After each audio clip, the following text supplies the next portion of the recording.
Hi, everybody, and welcome to the RHAP B&B for episode 5 of Survivor 42.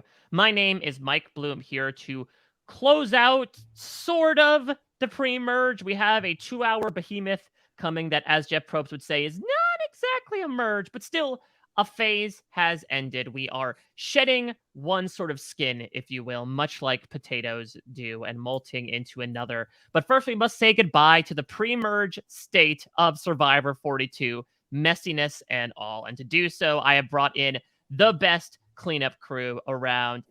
First, someone who... All right, let me posit this question to you, Liana. Like, on a scale of 1 to 10, how good are you at Mario Kart? Oh, I am so good at Mario Kart. I play as my me. So Wow. Now, is that more like a psychological thing? Like, that's less about skill and more so about, like, what that says about you as a person? yeah, I don't know. It's a litmus test, right? Like who you play as in Mario Kart. I don't know. No, Oh, I that's just interesting. Puya normally beats me and I complain the whole time. That's usually how it goes. But I'm having a good time while I complain. So Wow, it's so you're it's sort of all like a good. bitter juror of Mario Kart. You're like, I Yeah, can't I believe would you say beat me. so. Yeah, and then I like I complain whenever it's unfair. I saw a TikTok that was like, I'm the most liberal person, but whenever I'm first place in Mario Kart, I turn into a Republican. It's like no handouts, no blue shells, too many handouts for you.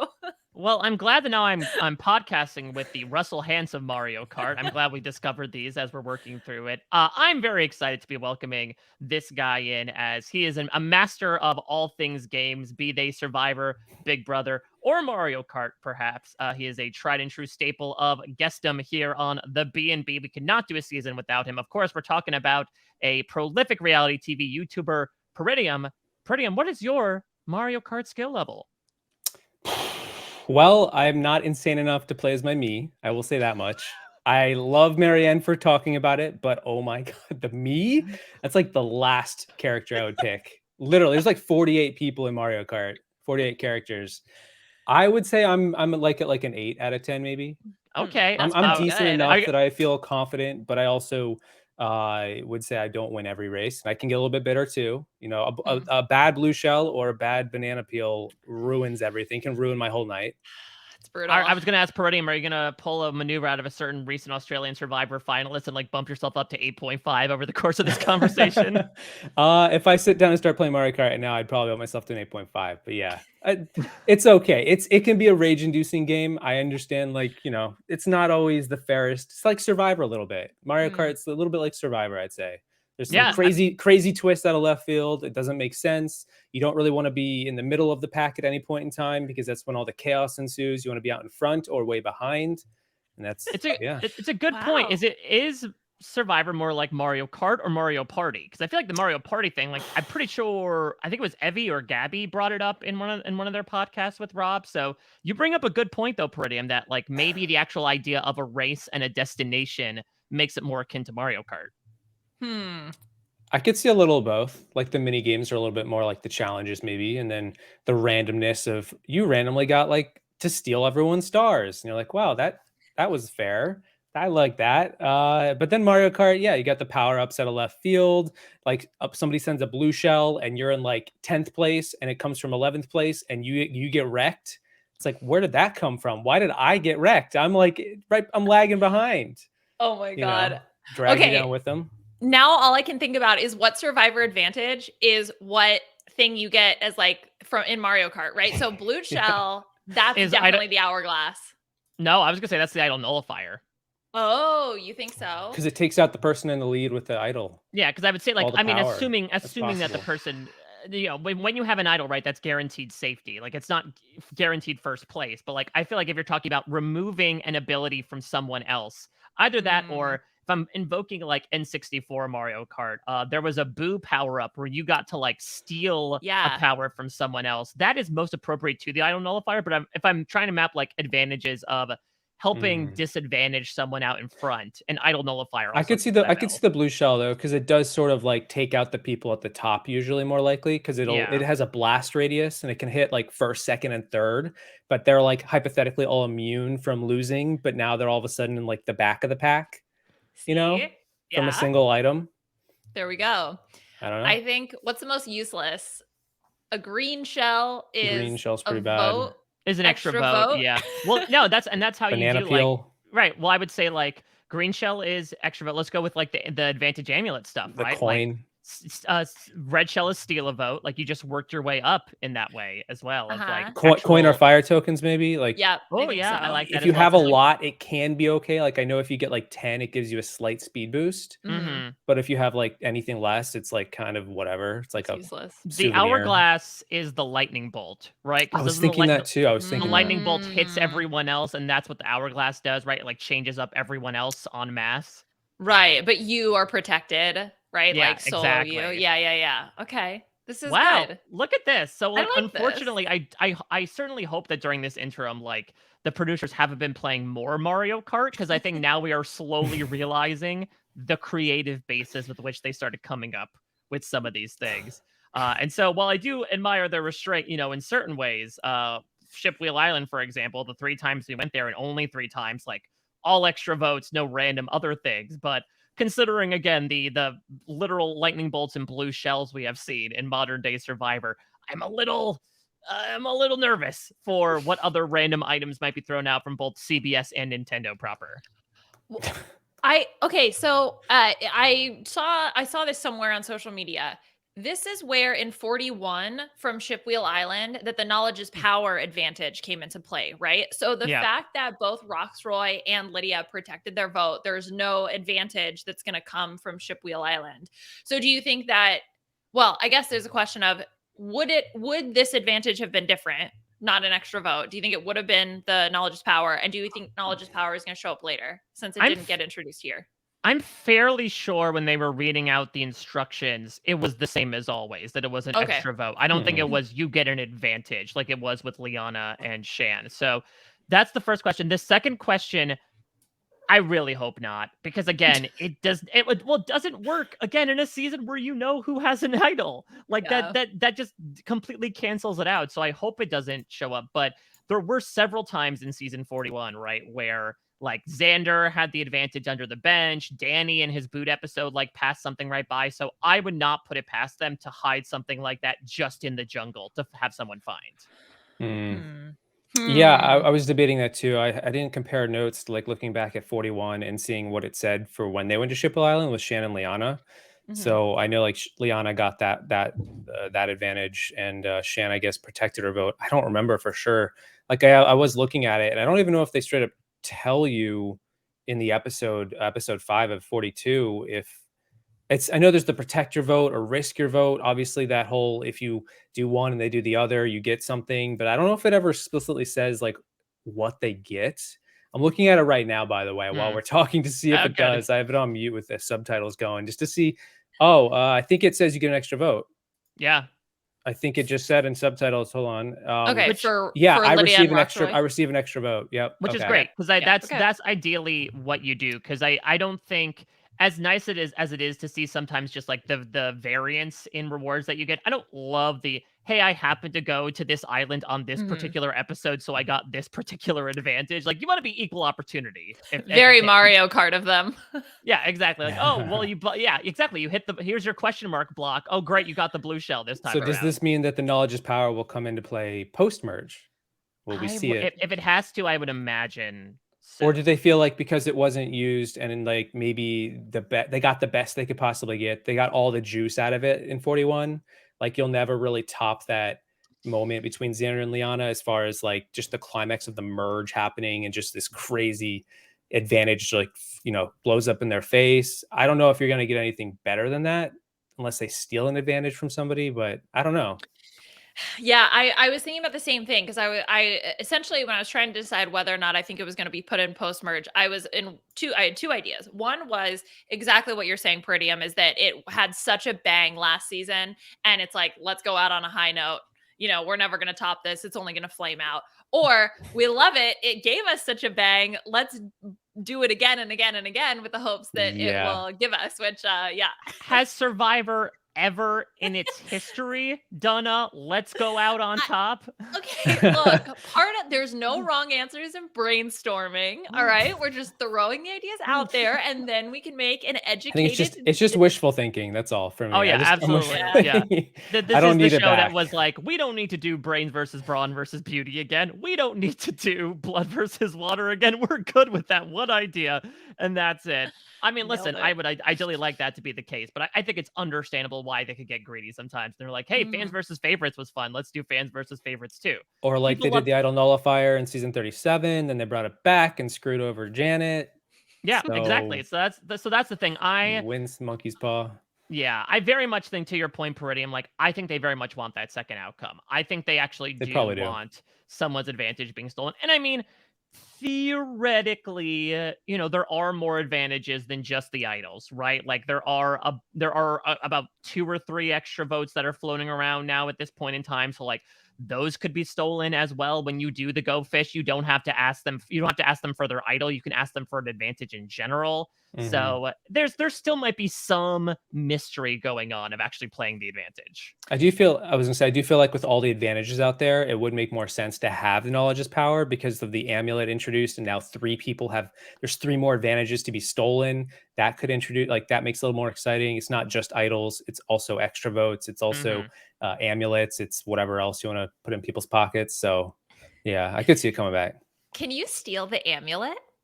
Actually, I don't know if you can. I know you can't give away the Right. amulet, but I think it could be taken from you. I feel like it would be allowed, but then I also feel like the producers will just let it happen regardless. Like if it's interesting enough, they'll just go for Right. it. If Yeah, it introduces drama.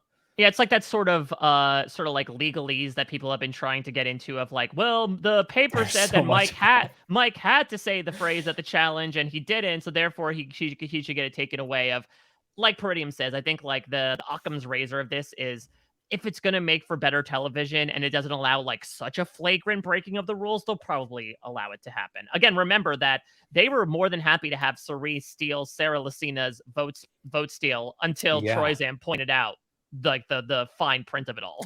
I think that would have gone through, which is fascinating. And really changes like my analysis of all of it going down, because I know Sarah said she gave it to Suri and she knew, like, it couldn't be given to her or whatever. But then I don't know. I'm like, and then I did a video a month ago where I looked at like rule breaking by the producers, and I looked into like the rules that were leaked 10 years ago, I think around Heroes versus Villains, where they can basically make up any rule they want at any point in time and do whatever they want at any point. And so I'm like, yeah, it makes sense when like Mike doesn't say his thing, even though it says on his parchment, you must say it. Yeah, but insofar as like the producers care, like you say it until the producers tell you it doesn't matter. And Yeah, I think that's what we're getting. So it's very much like we're all Big Brother fans here, right? Like the technical rule that you can't say who you're going to nominate, and so when somebody does, like, oh no, teacher, I still don't get teacher. that. I remember the first time I watched Big Brother, it was Big Brother 12.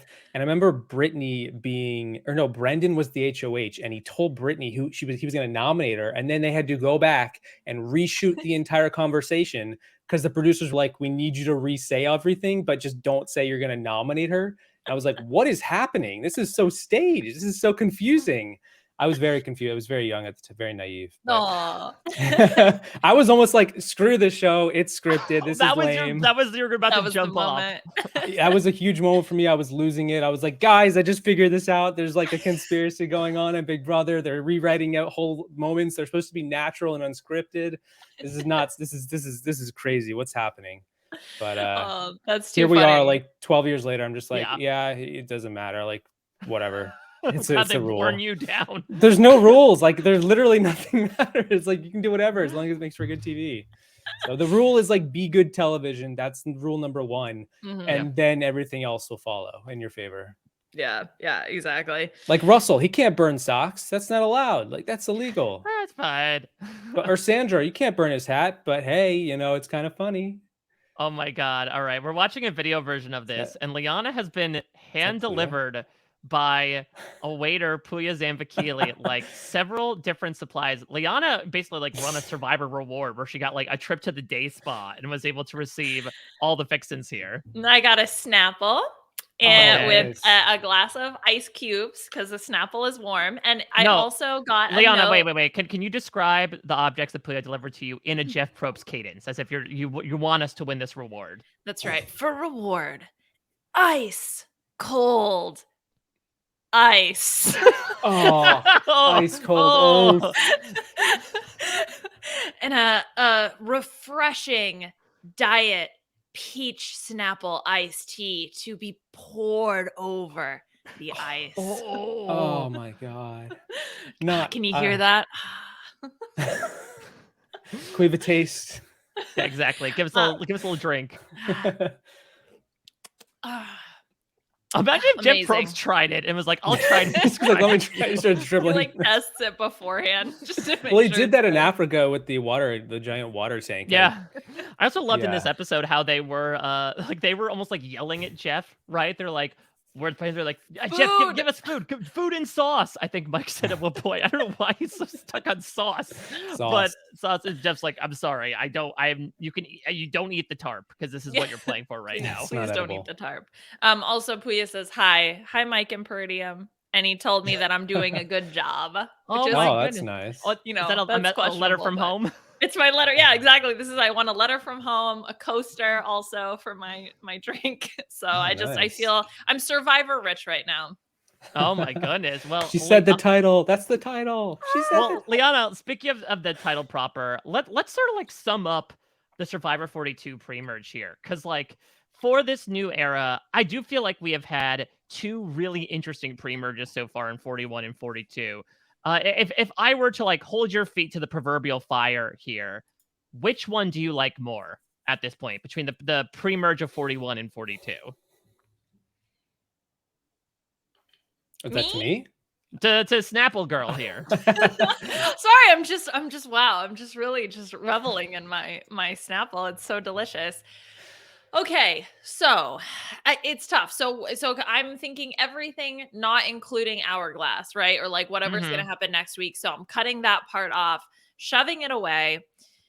Wow, I don't know. I think they've both been very interesting. I think, some of the big differences that we've talked about before have been the playing of the shot in the dark and sort of the telegraphing of votes or lack thereof, I suppose. Either way. We've seen tribes have their ups and downs.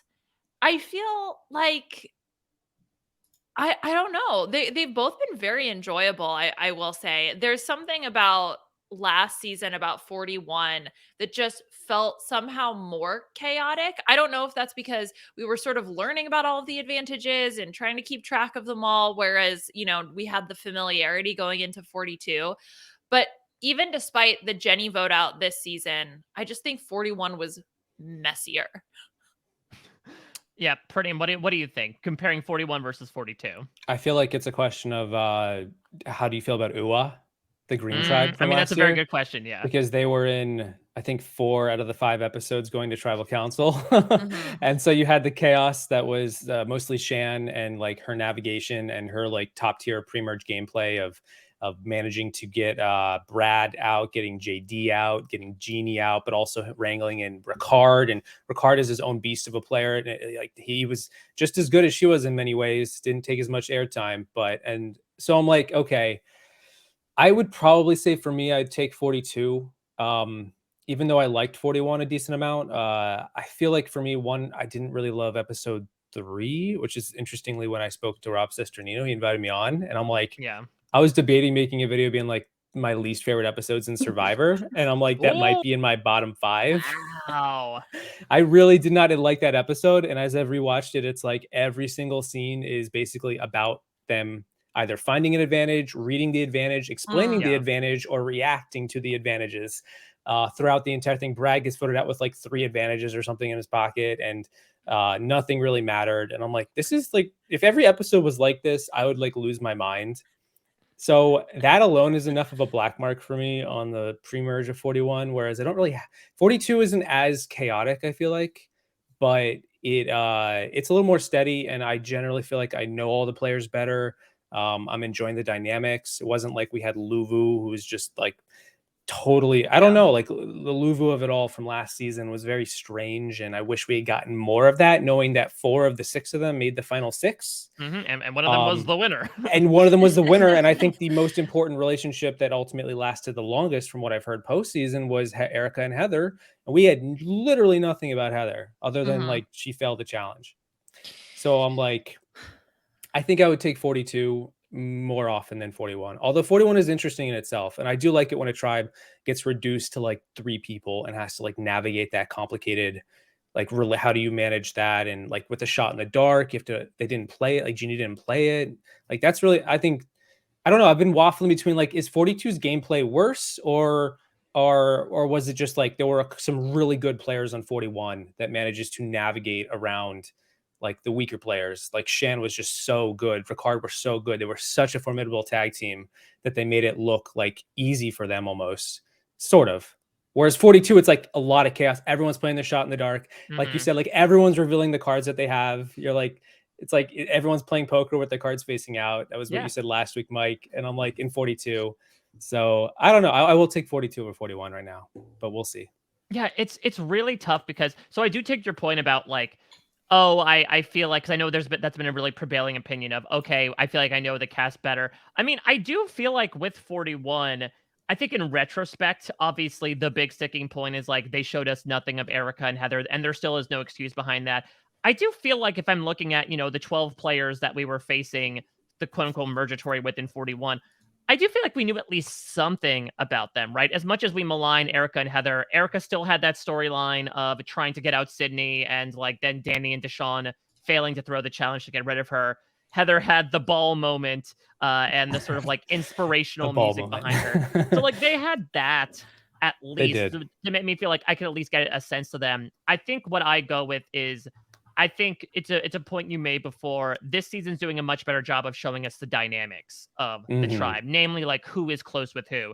And part of that is due to the fact that, we have lost 2 people on each tribe. Every one of these 3 tribes has visited tribal council, which has essentially like forced the hands of the contestants to show those dynamics. From even something like Taku, we know that Jonathan's close with Omer. We know Jonathan's close with Lindsay. So like we're getting a good sense as to all that stuff. So I would say 42 is overall better edited, but I don't know if it's necessarily like to the detriment of 41, because while I agreed 41 had absolutely like terrible Brad Boot episode, that JD episode is also one of my favorite episodes in quite some time. Like it was really, really well done. And I don't know if there were any episodes in 42 that hit either those Malolo lows or those high highs yet, even though there is a guy named High on this season.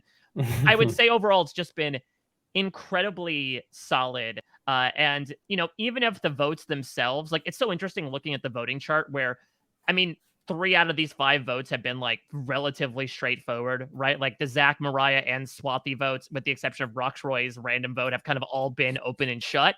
But I think that that doesn't really matter to me when I'm watching Survivor as much as do I care about the people and the dynamics. And I very much do with 42. I think that's interesting to think about it from what we've learned about the players this season, because we'll see what happens when we get to the merge, but I do feel like they're setting us up for particular storylines, and I'm hoping that there's going to be that payoff later on. Whereas with 41, that felt like that didn't really happen, right? So that there were things that ended up occurring, or the way that players were playing that we never really got to see early. So it felt a little bit like a blindside going into the second half of the season. Whereas this, I feel like I'm picking up on where I think the season might go, that there's some foreshadowing here. I don't know if that's actually real, and I could be completely wrong, but I'm hoping that it is, because I feel like the dynamics on Orange, I think that's going to be important. I think that's going to be relevant, and I want to see how that plays out. Yeah, I was also thinking, because UA went to tribal council so many times, they really got all of the content post challenge for episodes 3, 4, 5, and partially for episode 1. Whereas that's sort of like a little bit unlucky in some way. I actually really like that, but it's also a little bit unlucky. And there were a lot of those dynamics ultimately didn't really factor into the second half of the season. Right.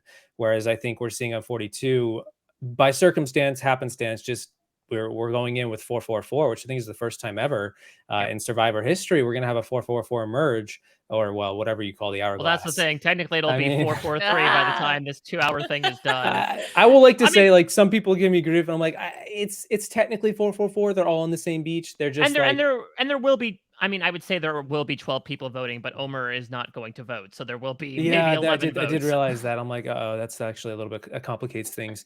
I'm like, like it's kind of like a little bit like a Big Brother twist in a way, where they like normally everyone can be voted for, but in Big Brother only 2 people can be voted for, or 3. Now it's like, instead of it being like one's immune and there's 11 potential votes, it's now I don't know, 6 are immune and 6 can be voted for, and it's a strange format change. I'm like, it's not, the merge isn't broken. Why are we doing this? Like, it's the hourglass is broken probably, but like the merge isn't broken. So I don't know, but Yeah. it's still for me, it's a 4-4-4. I'm excited for it. Well, Liana, let me throw out what I think you might be hinting at, and you tell me a la Marianne if I'm hot or cold. With Okay. this take, I'm gonna walk away from is this. your foreshadowing that Taku ends up coming this formidable FOUR and ends up getting sort of like dismantled by everybody else because of both the front that they represent and maybe some interpersonal conflicts going on? Am I hot or cold on that? Okay. So lukewarm. Lukewarm. Because I Okay. think that there's elements there of, I do think that they're going to be Taku strong for at least they're going to try to do it at least for the first part, right? Because it's the narrative that I'm being told is that there's tension bubbling, but there's enough framework in place that people are trying to keep it together, right? Omer's trying to keep people together. Jonathan's trying to like keep it together. Marianne is doing Marianne. So there's like this underlying tension that's bubbling up. And so I think for the first part, yes, they're going to be able to keep it together. And then I think there's going to be a flip from the inside. That's my prediction. I don't know who it's going to be. And I don't know when, where, why, or how, but based on the narrative that I'm being told, that's what I'm getting. Like, I don't think they're going to stay orange strong all the way to the end. Which is interesting, because then we also have Tori, who has like outwardly just told us, like, I'm flipping. Yes. This is why I think that Taku can stay strong, is because there's enough chaos on the other tribes that like they're gonna be the one beacon of people that are able to work together. Like Green's a mess, Blue's a mess, Tori's gonna flip, Roxroy doesn't know what's going on, Romeo just wants to help people. Like Chanel is gonna flip. Like, I don't know what Mike's gonna do if Mike, Lydia, and Hai can all stay together. And then with the whatever is gonna happen with the hourglass, I think there's gonna be enough chaos that just having some group that is can and will stay together, like, just feels this sense of stability that I think others are gonna want to flock to. What I like about this, the 3 dynamics of the tribes, is that they're honest in some way. They kind of all mirror each other, in that you've got like this strong duo of they're all 4-4-4, and then within each 4, you've got like, I think the top 2, it's like Drea and Romeo, it's Hai and Lydia, it's Jonathan, and I would say probably Omer, but maybe I don't know. I feel like the narrative is showing us Jonathan and Omer a little bit more, at least strategically. Although Lindsay's kind of in the middle. But then you've got like the third player who's kind of the extra vote, that if they went to 3, I think that person gets voted out, hypothetically, in the UA of it all. They're like the genie. And that would be like Roxroy or Mike or maybe Lindsay in this case. And then you've got the clear person at the bottom, who's the next boot, who could flip, who's sometimes straight up said they're going to flip. And that would be Tori, or maybe even Chanel. I could see Chanel finding greener pastures, or bluer pastures, or oranger pastures. Oranger pastures. Oh boy. Orange, Not enough like water. Fire? Oh, you were burn just the thinking camp dry. I down. was like, it's burned down. Yeah. Oh my god. Yeah, it's a really good so. point. But also something that's really interesting, though, is you map out those pairs. I mean, if I'm going to replace Lindsay in here for Omer in this scenario, it's all of the advantage amulet people and their +1s. So there could be a chance that these 3 people say, look, we shared mud together, we rubbed blood on each other. Let's work together. We've each got a +1. Like, if we make it through that first vote, 6 out of 11, like, then we can just take it to the final 6. That would be really interesting, almost like a triple date alliance.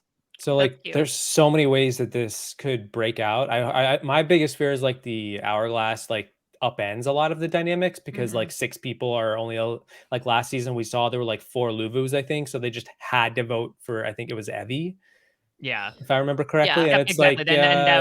like Then like they became a target after that only because this one small domino of they were the only. It was the 4 Luvus and Nasir were the only one, and I'm sorry, right. and Evie were the only ones because Ricard was immune. So it was like, all right, I guess we're voting for Evie, and as a result, then they became a big target. When if it was just an ordinary merge vote, they wouldn't And have it I all. feel like if you took that and you replaced it on other seasons, like I'm thinking like Hagian, like if Sarah couldn't have been voted for, like because of the hourglass, that would have dramatically changed and I think lessened that episode. So I do always wonder, like hypothetically, if everyone could have been voted for in 41, would it have been it was a pretty good episode altogether. It was chaotic and it was interesting. The second one, not the first half of the hourglass, that was pretty lame. But I'm like, what are we gonna get here with this 42? I do worry. I'm like, okay, like hold on fast, like Marianne said, like buckle up.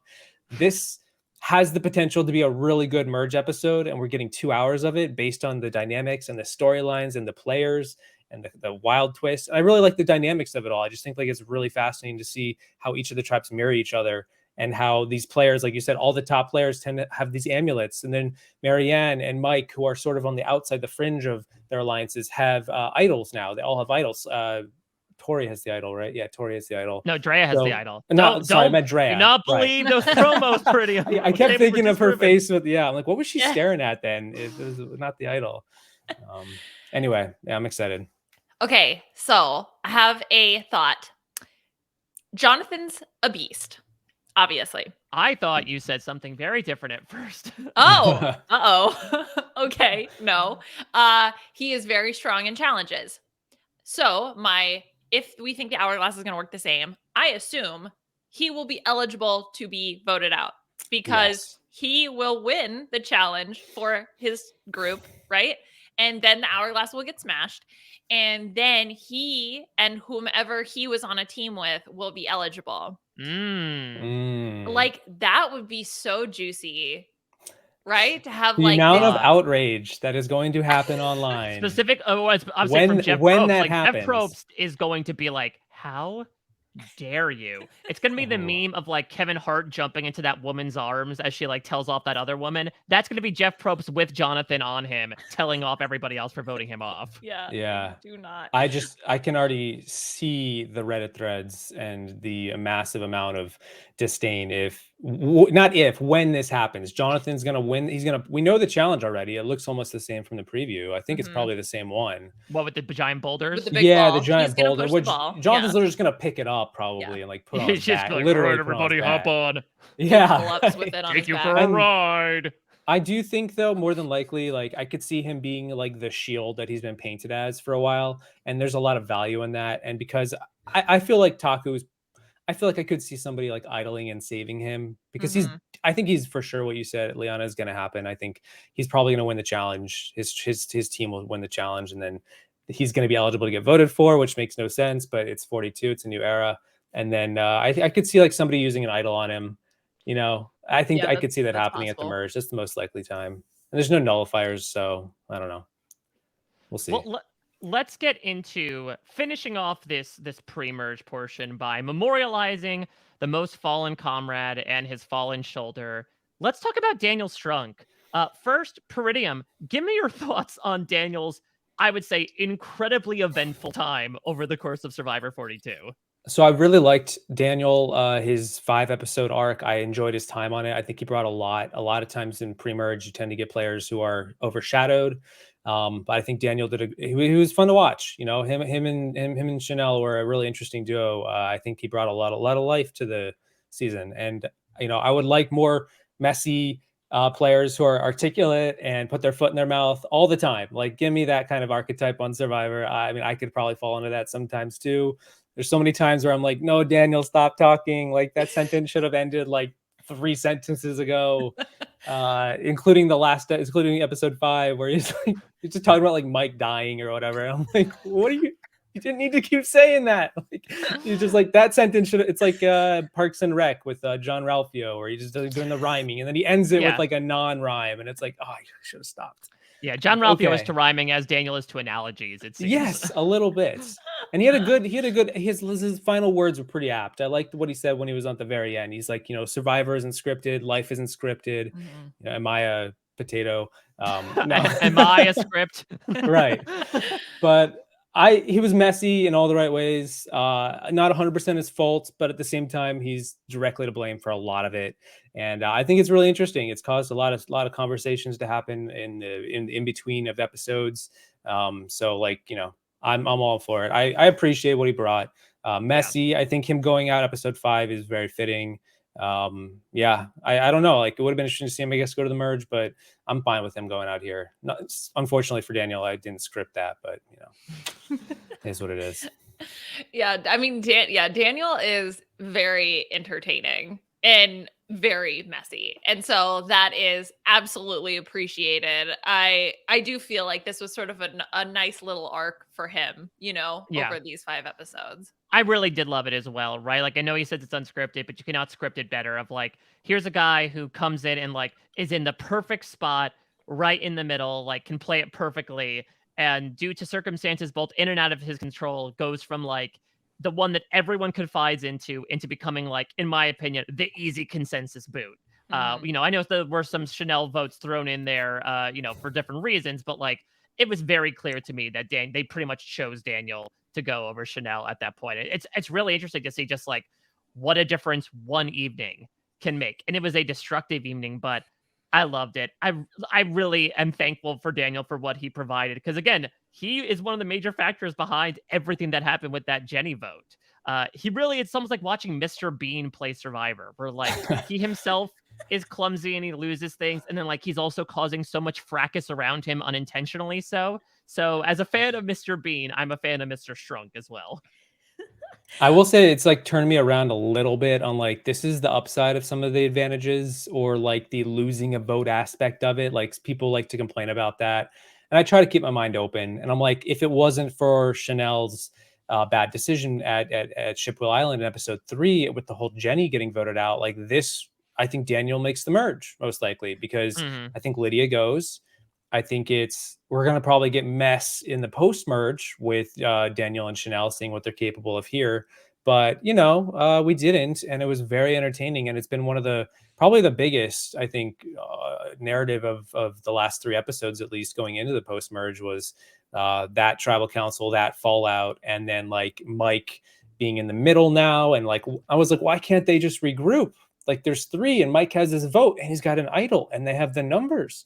Do they really want to work? And I'm like, oh, it's actually, and then I listened to his post game, and Yeah. Daniel explained it better. And I was like, oh, the dynamics were a lot different after that one trial council that resulted in him leaving now. So yeah. Mhm. That's what I mean. When you get burned, you can't, like, it's so tough. And in such I mean, there's a lot of talk of, he talked about what arsonists and firefighters, like he lit tribal on fire, right? And it Yeah. was so chaotic. And that, also in a lot of Daniel's confessionals, he talks about how, Chanel didn't have my back. She didn't have my back. She didn't have my back. I kept hearing that language from him when he talked about Mhm. her. So not only did he light it on fire, but also felt so betrayed by what, Chanel did. And then Chanel has that confessional in the dark, which is so, like, from last week's Oh, episode. is that a new advantage? Yeah, the confessional in the dark. You're You like, can okay, you play can go it, off and talk in yeah. the dark for Yeah. 1 minute. So, like, clearly there was just so little trust between them. I know that Daniel in this episode is talking about, look, if we both make the merge, let's bygones be bygones. But I don't know. I think when you get burned by somebody, you're just like, I'm sorry, bye. But it's so interesting though, because Daniel, and I think he knew that was the case, right? But he's trying to vocalize at tribal council, right? Like, I think he says, unless you're one of the greatest players ever, and I'm not one, you get burned once. So it's like this Mhm. idea of like, listen, it's a rite of passage in Survivor to get blindsided. You dust yourself off and you move on. And I think some people are like, no, that's ideally not how Survivor works. Yeah, best case scenario, that doesn't happen at all. And yeah. Right. Oh man. Okay. Well, what about the decision between Chanel and Daniel? Because obviously the High and Lydia and Mike have that decision to make, and I've seen a lot of discourse about whether or not Chanel should have been the person that was voted out. Sort of like the the unknown sneakiness versus the outright sneakiness. Devil you know versus the devil you don't. Right. But the problem is that word of unknown, right? Mhm. Like I do give a lot of commendation to Chanel for just denying when they got back to camp after that Jenny vote. And maybe some stuff about her being duplicitous had come out in those days following, but like for the most part, as Daniel himself vocalizes in this episode, she did a fairly good job of just deflecting, actually using not having a vote to her advantage by being like, I had no say in this, and therefore you're the one to blame for flip-flopping back and forth. So I if I could just go with like the simplest theory, I think it's just that she had presented an image to herself of like, look at what Daniel has done to you. I have yet to do anything one way or the other because I haven't had a vote. Go with that instead of someone that has knowingly crossed you before. I also think I think that a little bit of it is like Daniel chose to play a more low key after that, whereas I think Chanel was a little bit more outright strategizing and trying to Yeah. recuperate and reform and adapting on the fly. And given that this is like a shorter season, you got to start moving. Whereas I think Daniel was playing a longer, slower game after the explosion went off at that tribal. And that proved to not work at all. I think you Mhm. got to be quick. You got to be on your feet. And he gave a lot of credit to Chanel, and he said like, look, you don't see it all, but she's doing a great job reintegrating and adapting to the circumstances as they change. And Daniel tried an approach. He's like, I'm going to take it slow. I'm going to just go fish and be a provider. Even though I have like a dislocated arm, that proved to be like a bad thing for him, I guess. The tribe was like, what is he doing? Like, Look at him he fishing. can't win us immunity, but he can give us food. This is where Tyson really screwed Daniel over. Where like he's like, oh, he's clearly sandbagging it. He has to sit out challenges, but he can go around and catch us food. And I just feel bad because it's almost like in Survivor China when Todd's sister has that horrific miscarriage, and Courtney's like, yeah. is he pulling a Johnny Fairplay? Like there are these instances where because people have done tactics in the past, as a Survivor player, when you have a storied history, you can't help but have that little portion in your brain, right? That's like, I'm are they surprised he playing didn't us? explain, because he said post like I listened to his exit interview and he explained Yeah. the logic, and I thought, oh, that makes sense. Okay. Like, I mean, I could see him taking advantage of it, like Tyson did on Blood versus Water, where he dislocated his arm and he took advantage of that. But also, the logic makes sense. He literally got that from the medical team. So I don't know. Like he said that he couldn't go in the challenges because there was a lot of unpredictable variables, that you're doing all kinds of stuff. And it's like, it might be risky, whereas snorkeling in the water and like calm water is very, you can control everything. Everything is you're not really put in a risky situation and you're not really doing much with your shoulder there. It's not going to like, get blindsided by a wave or whatever. So I don't know. So I'm like, okay, I get it. I think that makes sense. But they really did use, that was one of the scenes we saw in episode 5 where they're like, I don't know if I trust this guy. He's got a dislocated shoulder. I don't know. He could just pop back in, right? Like, what's going on there? I think part of it also is when you have a pattern of deceptive behavior, you kind of start to make the assumption that that person is being deceptive.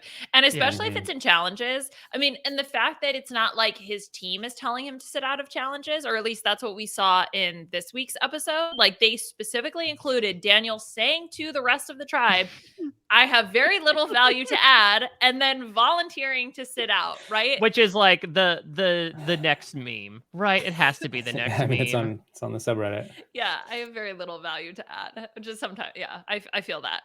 But it's like those small subtle things, right? That just can make a big difference, and when it's sort of repeated over time. And then also if he's already on the outs, you maybe you jump on stuff that if it's someone you love, you might not have the same type of complaints. Oh yeah, it's very much confirmation bias, right? Yeah. Of like, of course, like, oh Daniel, which way is the bathroom? Oh yeah, it's over there. Like, of course he pointed me in the wrong direction. That absolute weasel snake Knows what he's doing. I do wonder like how much of Chanel outed their strategy with the whole Mike blindsiding him with the idol. Because Chanel now has all this ammunition against Daniel, and we've seen Daniel thinking outside the box a little bit through these first 5 episodes. And I wonder if that came back to bite him. It's like he trusted implicitly Chanel, and once that one tribal happened, Chanel was like, all right, I have so much ammunition, I can completely burn this guy to the ground and leave him high and dry. So All right. Well, Liana, suffice it to say, Daniel was a really interesting character preseason, right? Again, one of the very rare people, maybe the only one, to come in and be like, I'm not winning, but we're going to have a fun time. So that being said, did you have him win, or the jury, or pre-jury? Where did you have Daniel finish in your preseason predictions? Right. So I did have Daniel as pre-jury. Nice. So I wrote that Daniel, let me tell you why I won't win. Strunk's self-deprecating attitude rubs his tribe mates the wrong way, which leads to him being the first boot on green. So that's wrong. He did better and obviously made very good connections early, but I was not particularly optimistic. But I did say Daniel would give the producers so much content in confessionals and gets an overwhelming majority of the confessionals in the first few episodes. I also... Oh, so you basically predicted he'd be a JD, essentially. Yeah, exactly. Because he talks so much. Like, there's enough to edit together. You'll be able to... And I believe does he have a JD as well? Does he have a law degree? A JD, yeah, right? He is a JD. Wow, it all makes sense. I also wrote something I wrote, Liana, come back and fix this, clarity, but I didn't. So I'm just going to read what I wrote and we'll try to figure it out together. Okay. Daniel plays Survivor like he swims if he learned to swim from watching the Olympics. So interesting. So I think what I'm trying to say is that the analogy is it's like you learn something in a textbook or you watch other people doing it and you try to emulate what they do, but you have not had a lot of practice yourself. Right. I think what I was going for. AKA also JD, right? The super fan who thinks that they know everything and can do everything. And then they go on the show and easier said than done. He did learn from Wu, so I don't know. Yeah, maybe not the best teacher. Yeah. Okay, yeah. So, all right, good. I'm glad we got there. I said he did not use his shot in the dark. I said his ally would be Jenny and his enemy would be Mike. Okay. So this is wild. This is where the benevolent brain steel gods smile down upon me. Oh. So I had Daniel making the jury, but he went out in a rock draw. Really? Ooh. Yeah. Dang. Irony of all ironies. So he starts the game as a social outcast due to how out of his element he is. He is able to, and this has had a swap in it. He survives to the swap without going to tribal council, where he's able to take root. He becomes part of an unsuccessful plan at the merge, and he ends up becoming the victim of a rock draw. His closest ally was Lydia. His enemy was Mariah. Maybe she was on the pre-jury trip. And the randomly assigned quote for Daniel Strunk is, "Why would he go to all that effort for a free packet of ranch dressing?" What? Why would he go to all that effort for a free packet of ranch dressing? But like, I get it. Does it make sense that it makes sense? Yeah. Yeah. I mean, it's very much mapping it onto like, why did Beast Mode Cowboy nearly die for Salt and Pepper and Co. wrong, right? Like all that. Yeah. Why did he do all that for just a free packet of ranch dressing? Mm-hmm. Okay. So yeah, it's just super odd that, Daniel goes out in a rock draw in a simulated scenario when in reality, he was kind of close to doing that if he had indeed stuck to his guns and gone to rocks. That's right. Well, I mean, he was explicit. I'm not going to rocks, so it never would have happened. But yeah, I get it. And Lydia went to rocks this episode. Rocks Roy. Oh, good one. Exactly. It's like, wait, what? Did I miss that? That interaction was so awkward.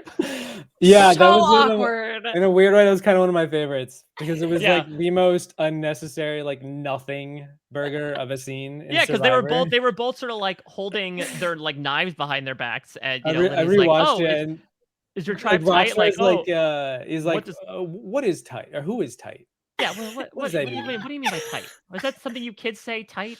Who even is tight? If it's returned it as this like hypothetical question. And then Lydia's like, yeah, I didn't give him anything. And Rush is like, yeah, I didn't get anything out of her. And they just like awkwardly sat there like, so what do you got? I got nothing. Why were you were a target? I don't know why. Oh my God. Even Lydia asking the question of like, so are you guys tight? and then like looks down. It's like she's like clearly is trying to get information, but doesn't want to like push. It's just, so like, are you guys like tight? It's so interesting because it is the youngest person left in the game and like the second oldest person left in the game, and you could see like why that sometimes doesn't work, right? And that like Mhm. Lydia is being almost overly cautious and sensitive, trying to approach it right of like I don't want to push him too hard, and Roxroy just being like kind of socially oblivious at the same time and being like I don't want to like I'm not going to be that footloose and fancy free. I'm keeping my mouth shut, and so it was this like immovable object meets this unstoppable force, and just like absolutely nothing came of it. But it was a really interesting interaction. We talk so much about like compare this to Liana and Shan, right? How like it becomes one of the most Yeah. important dynamics of the game. This is the exact opposite. Where if they could very easily like see each other at the merge phase and be like, "Hi, how are you?" Honestly, Yeah. we'll be lucky if we even get a follow-up to that. Yeah, they might not speak to each other again for the rest of the game. I would be shocked if they do. So, Yeah. Peridiam, you are the arbiter of our fates here. You hold the hourglass in your hands. Who had the better take on Daniel Strunk preseason between Liana and myself? Okay, so I guess if I'm holding the hourglass, I have to smash it and reverse what's going on. So in my head canon, I think in some ways, I think Mike's was really entertaining, and I think the rock draw of it all was worthy of potentially giving him the dub, giving him the point or whatever. But I am going to smash the hourglass, Wow. and I'm going to give it Yay! to Liana for that. I think hers was more on the money, as JD would say.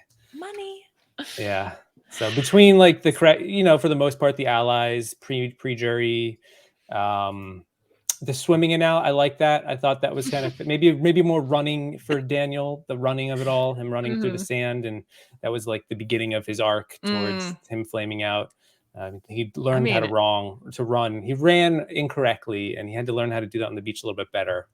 So It would have been horrifying though if he did get medevaced in the opening minutes of the game for falling on the sand, right? Like as sort of embarrassing for him as this entire circumstance was, it could have been a lot worse. that looked painful. Like every while, I'm like, oof. Yeah, he ate it. Yeah, he did.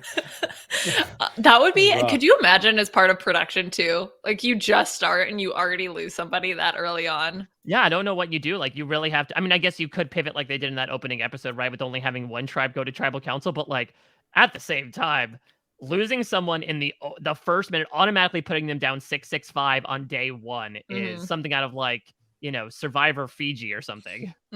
Yeah, that's wild.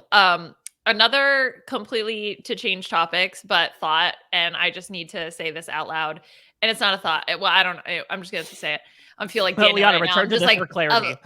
yeah, edit for clarity. Oh my god. All right, Mike, just out of the blue, being like, Jeff, I gotta say something. Oh yeah. Okay. So can we talk about this for a second? Because Yes. I think let's distill this into a tweet that I put out, and maybe we can do this as like a little bit of a mini game a la Mario Party. Because now that we have had everyone try to say the phrases, I think we could attempt to do power rankings of performances from saying the phrases. Because I agree, what Mike did was really evocative of his tribe in general, which is just to say like completely obvious and an absolute mess of the entire ordeal. He sort of saved it by following up with, now you're wondering why I'm saying that. I love that. No, he didn't follow up. That was even worse. But he said it 3 times. I was more like, who at this point isn't on the same page? Who doesn't understand why he just said that? I'm curious to know, because like I think Taku is all on the same page. Yeah, I'm trying to think. Maybe I was actually talking about this with Shannon and Gus offline. Funny. I'm pretty sure Tori and Roxroy might be the only people that don't know, and that's only if like Drea and Romy are shrewd enough to not tell someone like Roxroy. They're definitely not telling someone like Tori, so they might be the only people that are like, huh? Which so basically, he gives this long story about the coaching and the football and the soccer, and it's just for like Tori's sake or something. And they yada through it. They like sort of just skipped through it all. But my favorite part was the like almost in conclusion thing that he summed it up with, right? He's like, so then at the end of the day, there is such grace in the beauty of soccer that it makes me cry. Like, why did he decide to do a 5-paragraph essay about this one thesis statement? Also, he only has to say it once. You don't have to say it 3 times. Maybe he didn't want to pull a Brad and like really bungle it up the first time and then like have no Uh, other room to maneuver. yeah, like he was nervous. It's like, I got to get it right. Although clearly, like, you don't have to say the phrase as long as you get close in the ballpark. It seems Yeah, to I be think sufficient. Tori didn't, or not Tori, Drea didn't fully say it like exactly Mhm. as it was written, but like as we see, the producers don't really care that much. Yeah. All right, Okay. yeah. So that being said, let me list them out for you, and we can sort of Okay. like talk through them here. So in season 41, we had, of course, Xander's Mhm. infamous dead butterflies that he had to Mhm. repeat ad nauseum. We had Brad's take on the broccoli line, aka little broccoli trees. We had Shan's broccoli line, to like, I'm a vegan and I'm so hungry that I see broccoli as little trees. We have the out of nowhere Nasir sort of raising his hand, saying, almost like Mike, Jeff, I have something to say. I'm as nervous as a goat on AstroTurf. And then, of course, from 42, we have Marianne's Xander-esque bunny rabbit dinner mailbox fiasco. We have Drea's may or may not be paraphrased potato phrase. And then the aforementioned Mike 5-paragraph essay, TED Talk on Grace in the game of soccer. So like, I don't know. I don't know if we want to do a consensus list or if you all have like thoughts about who you think would like tier where in among these 7 people. I will say I really liked as I was rewatching episode 5 and I took some notes. I one of the notes I wrote was like I thought Marianne played her line flawlessly this episode, considering she did it like instantaneously the moment they hit the mat. And it made me laugh so hard because it's like I think it's probably the most awkward line, like bunny rabbits in mailbox. It's like the Mhm. classic tale, and I just thought like the way she said it in the beginning of this episode for me was probably one of the better ones, just because Mm. I was like watching it and she said it so fast and so like unflinchingly that I just thought like, yeah, it is kind of like that classic tale. Wait, what? Whoa, she gaslit I you. probably don't understand what she just said, but it probably made sense because she said it so quickly that I was like, oh damn, okay. So yeah, I liked hers. Her delivery this episode worked for me. The first time she said it, I didn't even notice.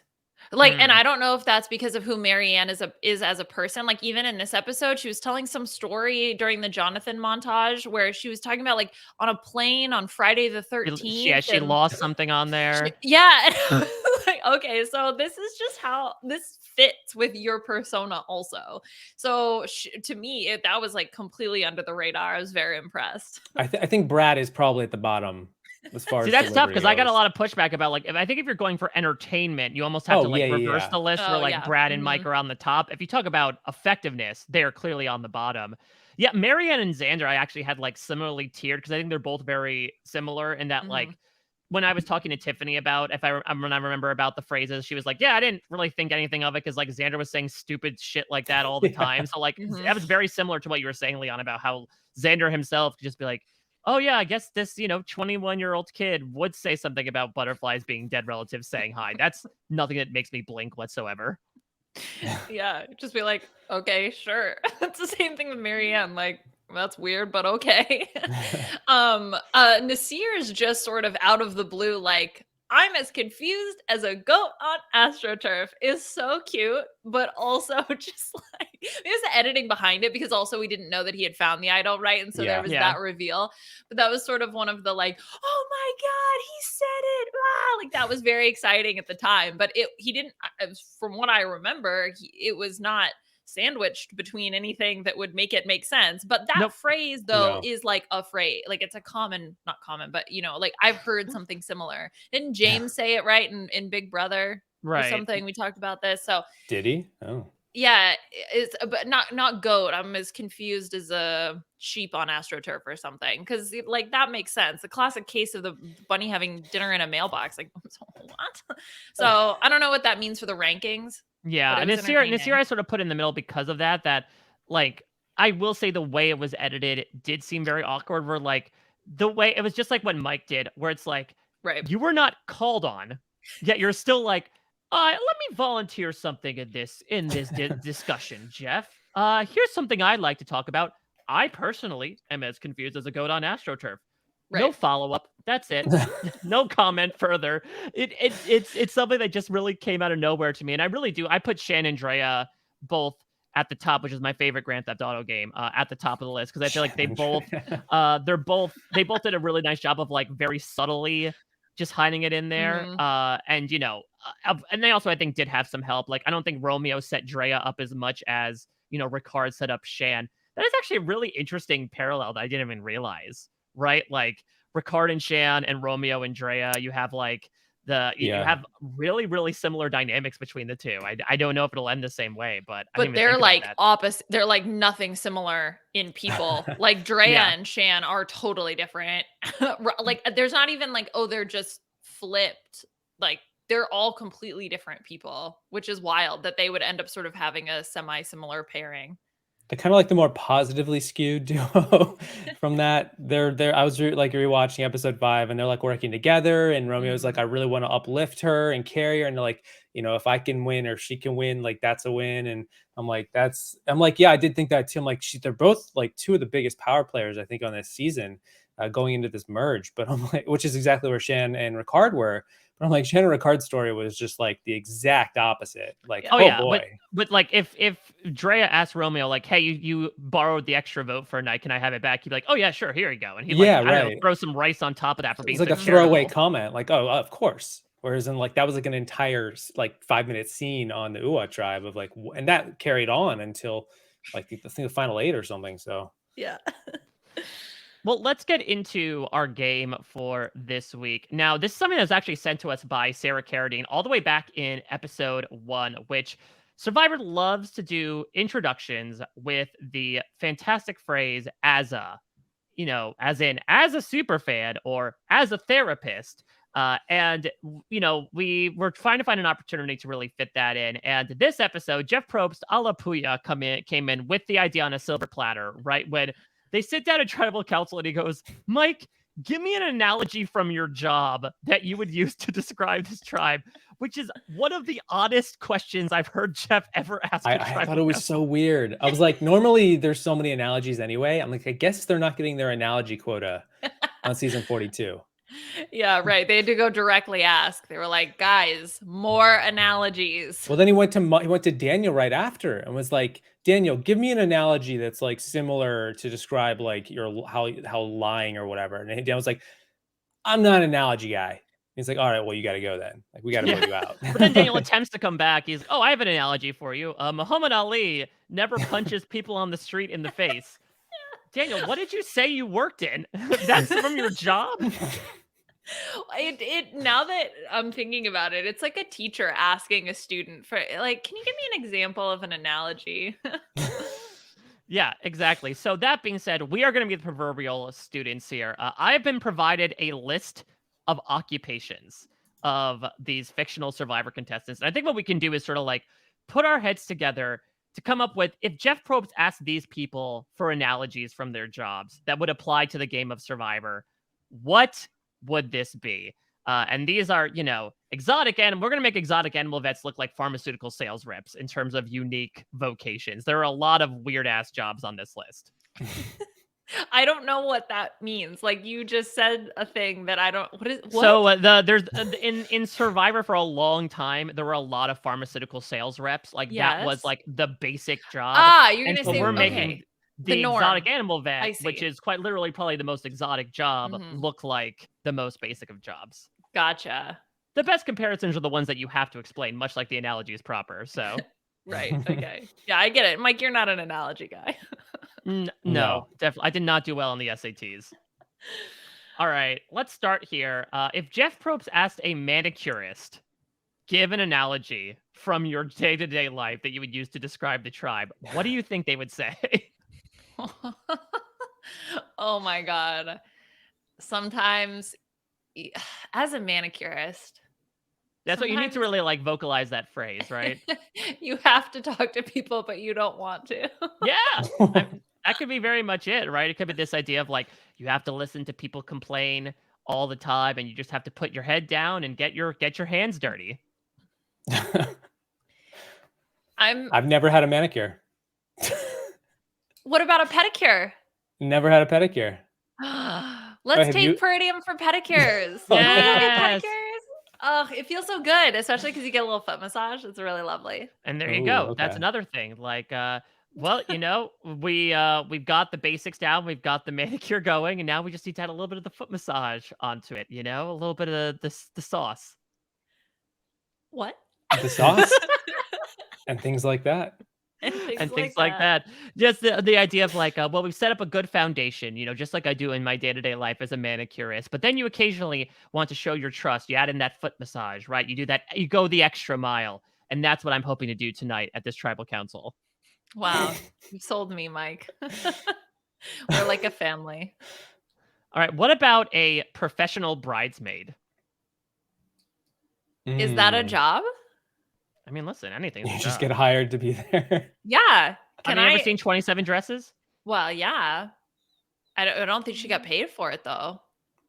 I suppose so. More so like emotional payment. I see. Okay, so as a professional bridesmaid, you have to wear a lot of different dresses. There you go. That's a And good one. I feel like this is similar to Survivor because you got to play a lot of different roles out here on Survivor. And also, we have dresses. Yeah, well, if you're talking about like analogy to the tribe, it's like, well, this is the worst wedding day ever. Chaos is happening. It's raining outside. The cake showed up late, but you just have to put on a smile, grab your flowers, and walk down that aisle because this is not about you. This is about everyone. This is about the bridal party. It's not your day. Yeah, these are as good as Mike's fireman analogy that he gave, where it was like, when you're a fireman and someone does something they shouldn't have, we're still a family. I was like, wait, what? Yeah, I didn't think that was the strongest analogy I've ever heard on Survivor. I was a little bit like, yeah, okay, that was a little forced. But Okay. It it's also makes also, me nervous as to like, what are they not supposed to do? yeah, what did the fireman do, Mike? Yeah, like what happened? But like was apparently a- it wasn't that bad. Yeah, it was another thing. I was like, he said it was like when a team member does something, you don't like leave. I don't know. I was like, wait, what are they? What is what? Like, what's the circumstances that you wouldn't work with your coworker, especially in a fire? Like, oh man, okay, interesting.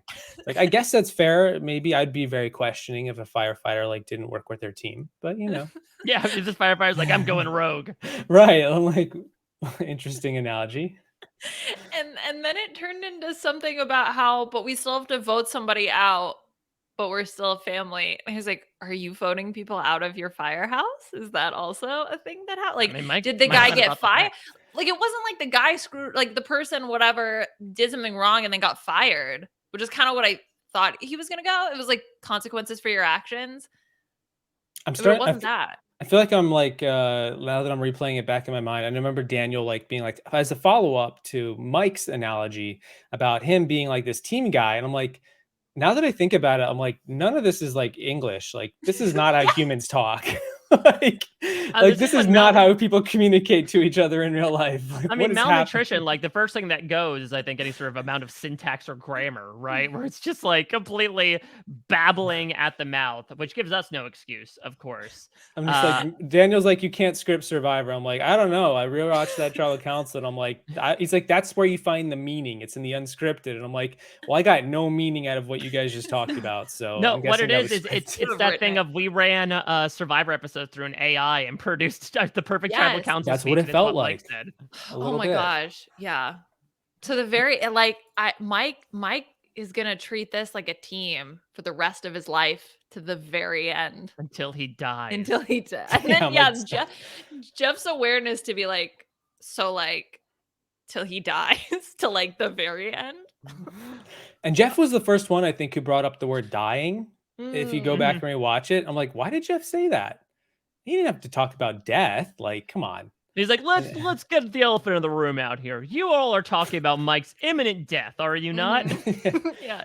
He's practicing active listening. He's just trying to get a sense of what they're talking about. And then then Daniel goes on to say, well, I hope I live longer than later days over here. So Well, speaking of something that might cause early onset death, Peridiam, what's an analogy that a pet food taster would use when talking about the game of Survivor? A pet food taster, somebody who tastes pet food for money. Okay. Yeah, As certainly. a pet food taster, this is like when it's like nibbling on the fish pellets and realizing that this is not good. These are bad pellets, and I need to find better fish pellets out there. So I'm going to find better players to ally with. Yeah, I I don't like that. know. I have no. I like that you went to fish pellets. I couldn't think of hamster pellets. Maybe it's like suckling on the Cat hamster food, water dog tube. food, right?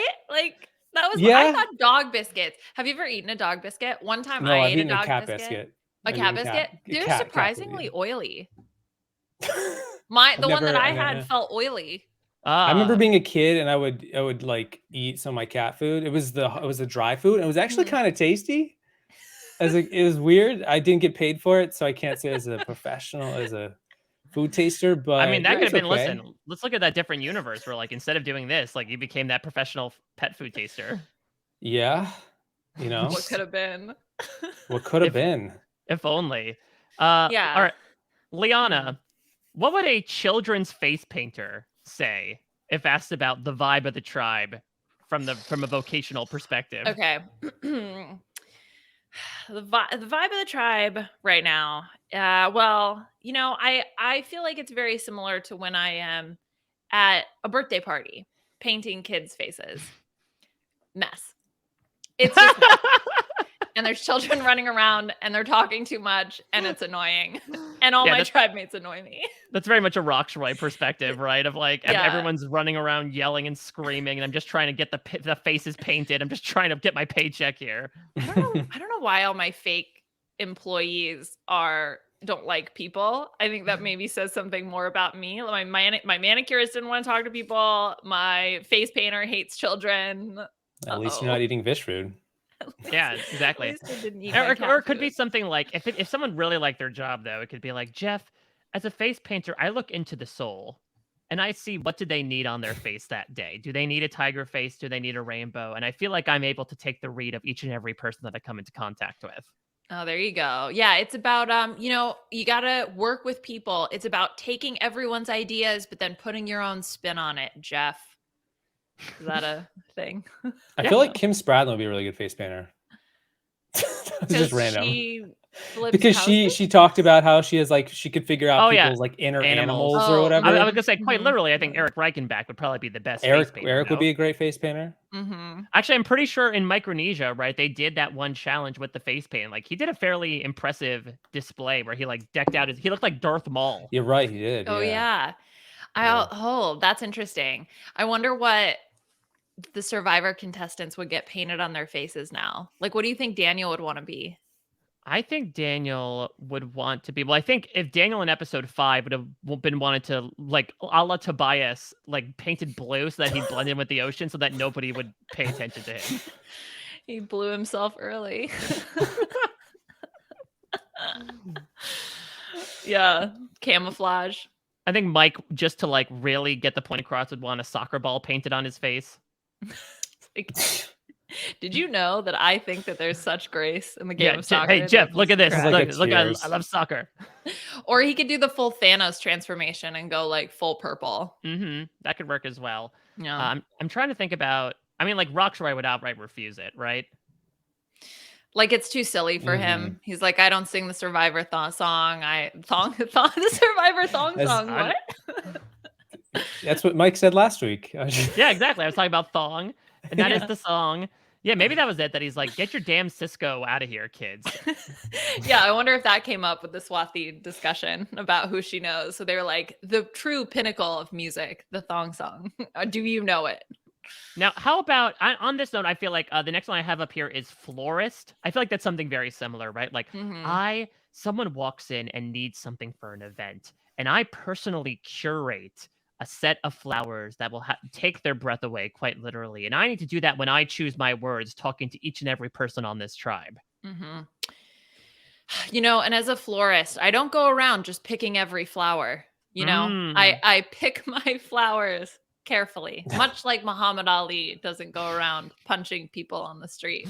I pick the right flowers at the right time. And sometimes those flowers have thorns intentionally. There you go. There you go. Yeah. You're gonna have to draw blood at some point as a florist. Oh, there's so much danger in Oh. that could be a secret phrase for if they ever there is such manage to do this danger right. in being a Yes. florist. Yes, that it makes me cry. Jeff, I I have don't know. something to say. You know, I was poking around a thorn the other day, and I realized there's such The rose danger in being a bush. florist. Rosebush, yeah. Yeah, I don't know which is more unlikely, a rose bush being in Fiji or potatoes just loosely existing in Yeah, Fiji. what happened there? Like, did anyone else be like, "Wait, they got potatoes? Yeah. Yeah, how did they get a potato? Who planted potatoes over there in Fiji?" Like, I don't know if there's are there potatoes in Fiji? Is that a native thing? I feel like it isn't. I think I don't really maybe know there too are like, much. I feel like there are yams in Fiji, but I don't know Uh, if there are potatoes. Oh, there I actually kind of are. want to Google it. Potatoes were introduced into Fiji by European settlers in the Okay, there are. 1860s. Mm, okay. But what are the Yeah, odds? yeah. Not natural. But okay, that actually makes more sense if they could have found a potato because yes, it did feel very awkward to say we had a potato.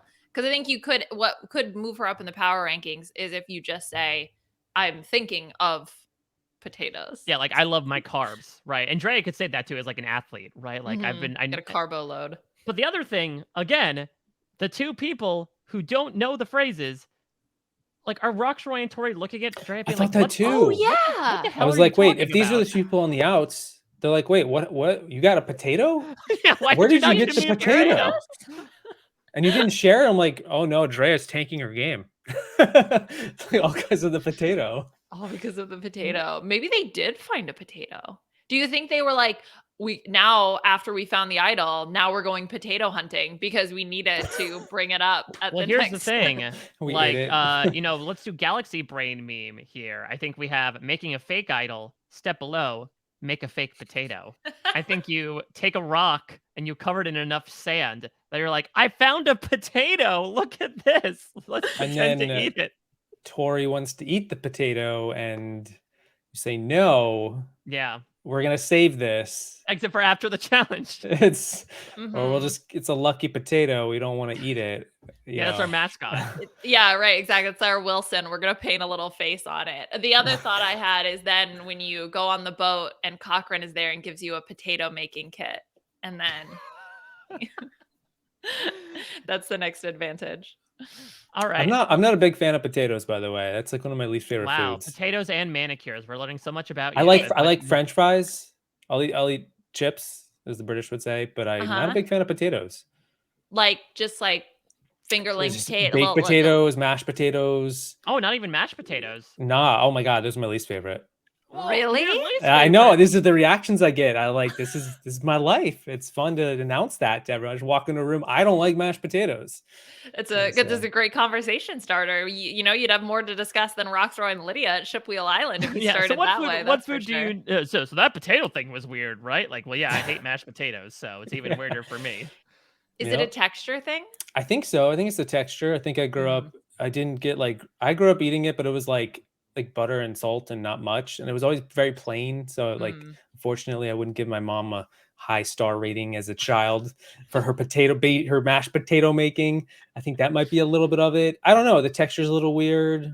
Huh. There's so many other foods out there I'd rather have. So Well, as a potato, I think that you can, I'm a be couch used potato. I like as a couch potatoes. yeah. You can be used in so many different ways, Oh, I like French that as well. fries, Yeah, mashed there's so many, potatoes. and so It's I have to diversity. really mold myself to the Right. tastes and whims. And look, if somebody on my tribe doesn't like mashed potatoes, great, just like fry me up, and now you've got yourself a perfect ally to snack to until day 26. There you As a go. couch potato, it's important to find a wedge in the sofa, in the match, Ooh. in the tribe dynamic, and I just want to sink in and just vibe with everyone. And I'm just chill. I'm a part of the scenery. I'm the furniture. Exactly. Mhm. I'm you might think I'm just the side to the dish, but eventually I become the thing that people want more than the main thing. And then when you least expect it, I get off the couch and I win Survivor. Oh, I well. almost win Almost. Survivor. All right, well, here's another one. What do you think a roadie would say? Someone who specifically is meant to just like follow the band around on tour. Could this be something similar to what we just set up of like, I'm not the main act, but if I'm not there, the show doesn't go on. Okay, I don't have an analogy, but I want to talk about something completely unrelated, which is the song Roadman by Smash Mouth. So Okay. this I was know, I've heard that. okay. So it's essentially about like I always interpreted it as a roadie because it was a band singing the song, but it's like this guy who has like heavy loads and he like drives or whatever, and then he gets in a car accident and he dies, and it's like a crazy song, but it's like seems so happy on the outside. It's wild. So as a roadie, like on the outside, I'm presenting so much, but inside I'm just a car crash waiting to happen. Yeah, like don't drive too much as a roadie, like take care of yourself. That's not an analogy. That's just a something that life I've lesson. said.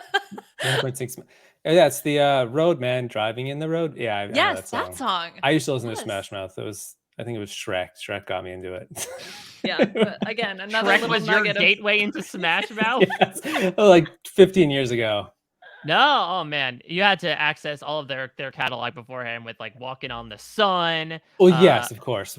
I went back and got into all that. So Yeah, course, then when you everyone access does. the back, it was really like your David versus Goliath, right? Of like, oh, this is a song that I like. Oh, I might as well check out the other ones as well. Mhm. Okay, Yeah. as a roadman, As a roadie. no, as a road, okay, you know, it's vital that everyone plays their role, and not one role is more important than the other. You know, you got to have the person who's gonna carry the amps. You got to have the person who's setting up the light show. And I think as a tribe, we really all have our own roles, and we function so well together. Yeah. I could also see something where, like, in that Jenny vote, when Chanel doesn't have a vote, it's like, we pull up to the venue and the gear isn't there, and we have to make do. We have to string up a tissue box and try to play it like a guitar, and so we have to make do with what we're given. Yeah, you say like as a roadie, not everyone's going to get in the spotlight every time. It's important that, a vote has to go through and not everyone is going to be, I have no idea where I'm going with this now. I just lost the plot. I was going to say something like, you set up the background scenes and you got to set it up in the background because for the people out on the audience who are going to be watching it and you're in the shadows doing all the technical work. Yeah, it's like putting up like a performance while you're actually the one, making everything happen without them realizing it. Yeah. Ooh, yeah, the smooth operator behind the scenes. Maybe a roadie is like the best profession you could have as a Survivor player. You're strong, right? Because you have to like carry all that heavy Problem is music you don't get a lot of equipment. credit though, you know? Yes, true. That- You're yeah. prepared for anything.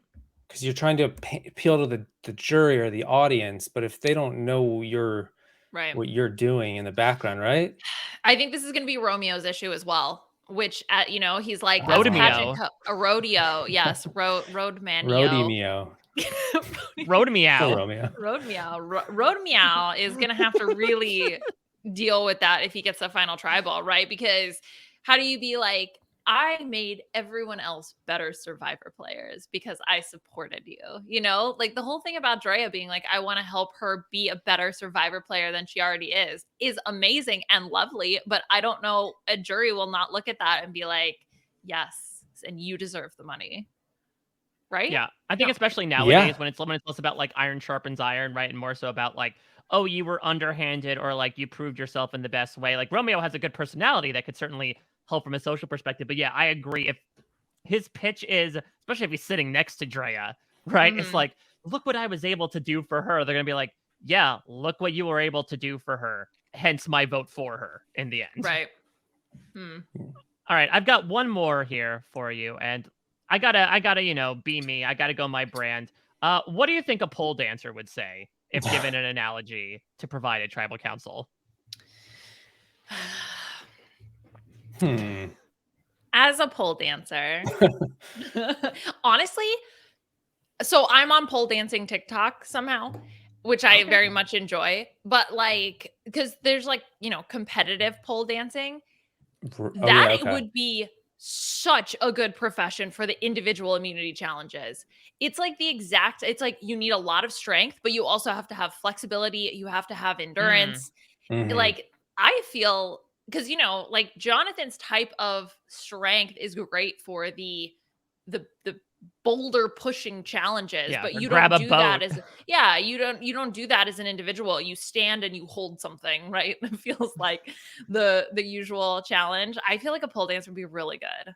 Because I think someone did the statistics of what profession helps you the most. This is a while ago, and it was like yoga was one that like people who were yoga instructors like had success. I mean, there wasn't statistical significance, I don't think, but like it was a trend. Huh. I think that makes sense because like the art of pole dancing itself, the art, it really is about like holding yourself up, right? So you have to have a lot of core strength. You have to have a lot of like thigh strength as well when you're gripping the pole as well. So I think like when it comes to testing individual muscle groups, I agree. Like Jonathan might be able to be built in terms of like his chest and his biceps and everything like that. But when it comes down to like, hey, do the challenge where you have to squat in one position for a long amount of time, I do think like having an all around toned frame, which comes from things like yoga and yes, pole dancing would really come in handy. Yeah, that's not an analogy, but that's a thought. Yeah, I mean, as a pole dancer, it's all about propping up every muscle in the body, just like it's like propping up every tribe mate in the tribe. You know, everyone is a part of my body, and you guys, he's my leg, he's my arm, and it's all about keeping that core strength together, He's tightened. my leg, he's my arm. They're my body parts, they're my ligaments, and I am going to do my best as the core of us. I have no idea. I love this. A pole dancer. I think you could also do something related to the, you have to be able to put on a show. You have to be able to read a crowd. You have to, in the individual dances, you have to be able to like have a sense of what the other person is looking for, like you are a performer, a people pleaser, and that's so important in the game of Survivor. Or it could be something like I put myself at risk daily, right? Like I am one bad pole slide away from ending up in the hospital, much like Mike himself. So I put myself at risk constantly. I gotta risk it here. I'm not here just to play it safe. I gotta put myself in the spotlight and take home $1 million bills at the end of the day. That's the montage they're doing bills. on Chippewa Island before they protect their vote. Yeah, exactly. So that's why I'm protecting. All right. So hopefully we have provided some ammunition for any manicurists or pole dancers or pet food tasters that want to go out and play Survivor. I hope we've been able to provide you with ammunition. I think my favorite takeaway is that cat food, yes. Mashed potatoes, no. That's true. I would probably pellet a cat food over mashed potatoes if I had the choice.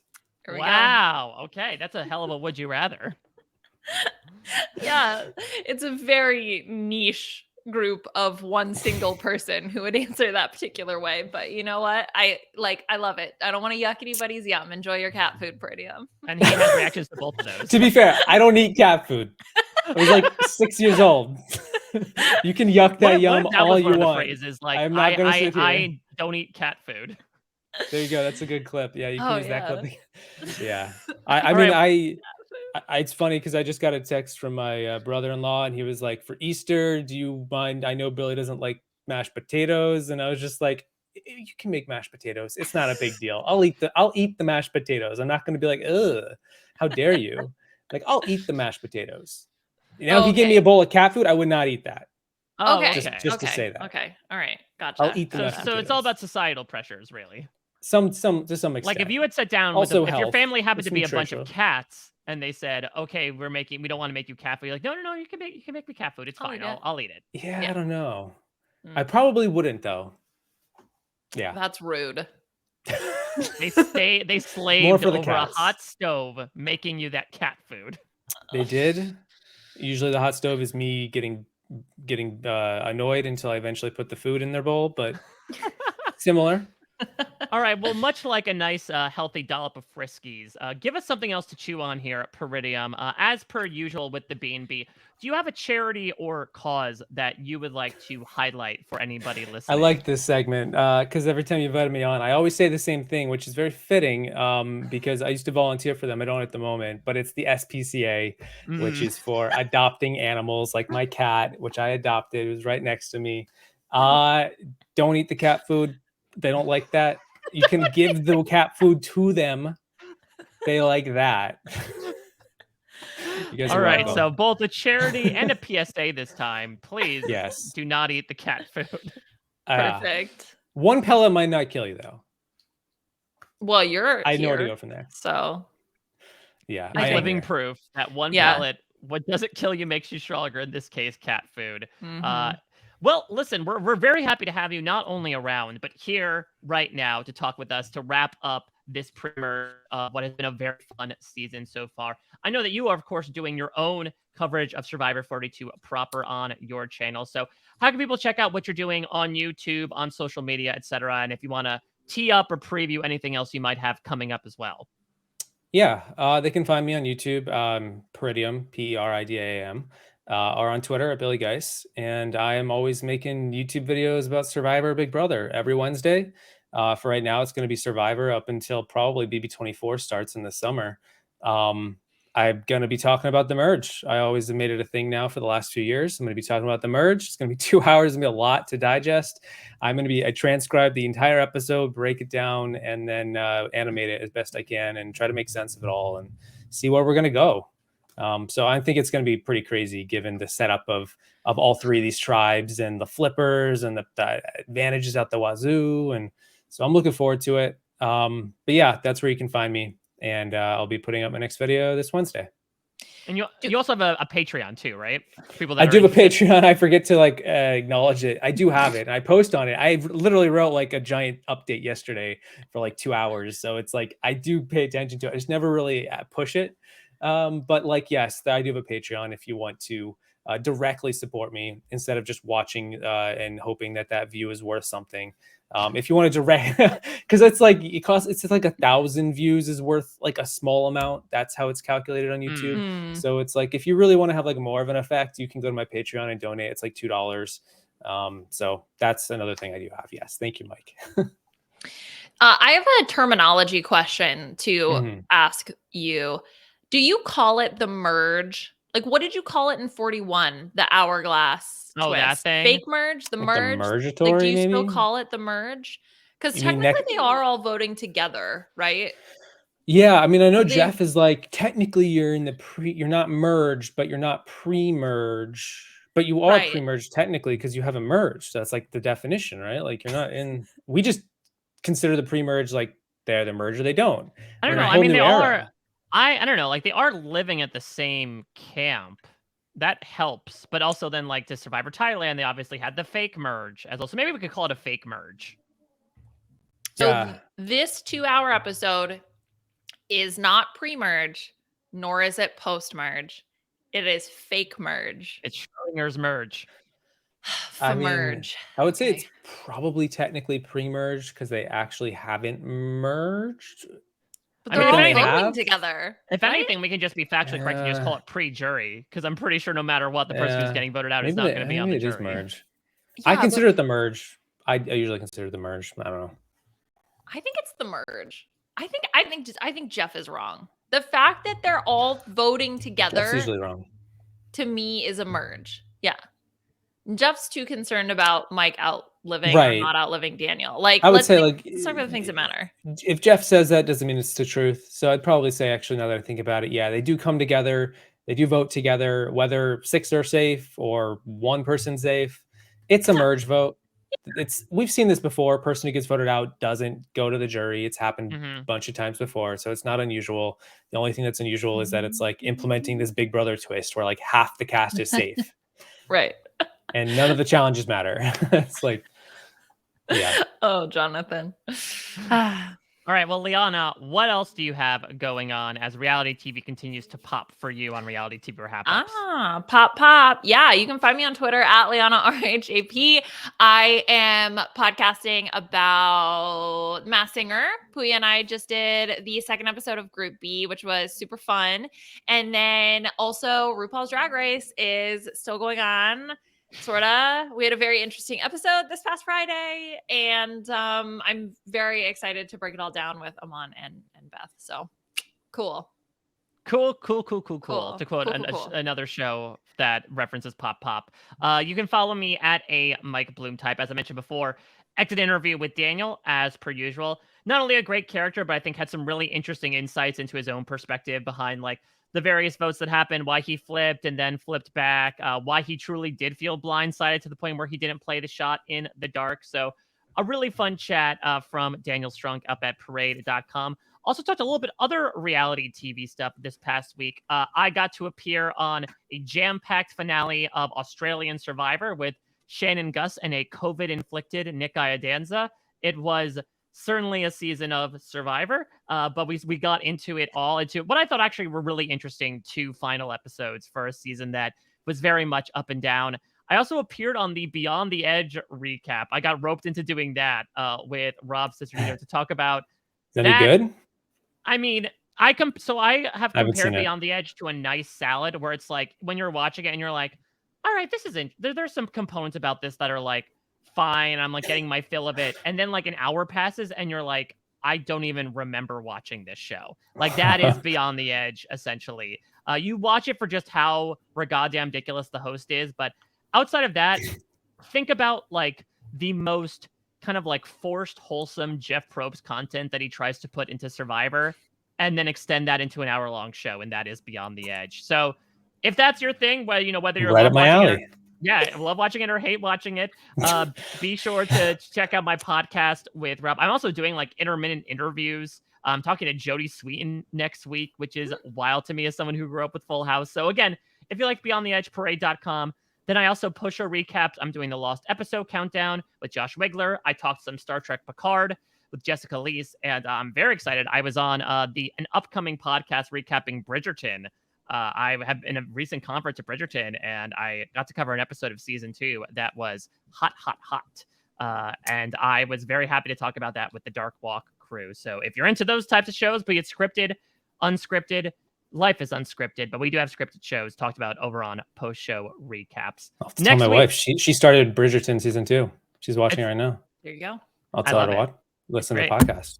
Yeah, we have coverage going on at the moment. Next week, whether you call it a merge or not, we have a 2-hour episode to cover. And so we are going to be bringing back a familiar face who has not been on for a long time, though. We're bringing back Mary Holland, Mergie Holland. We can call her next week.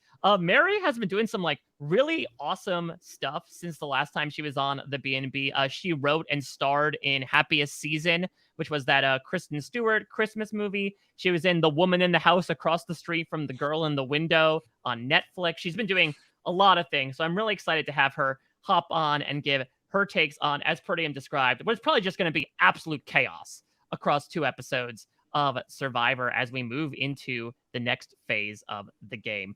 Thank you all so much for listening. If you have any ideas for games, much like, Sarah Carradine was able to volunteer, we are happily accepting them to use throughout the season. You can email us, rhapbnb@gmail.com, or use hashtag RHAPBNB. And we are grateful for all of you for listening along. It has been very fun to talk about this season, and I cannot wait to see where it goes. Special thanks to Scott St. Pierre for editing everything behind the scenes, and Will from America for his fantastic theme song.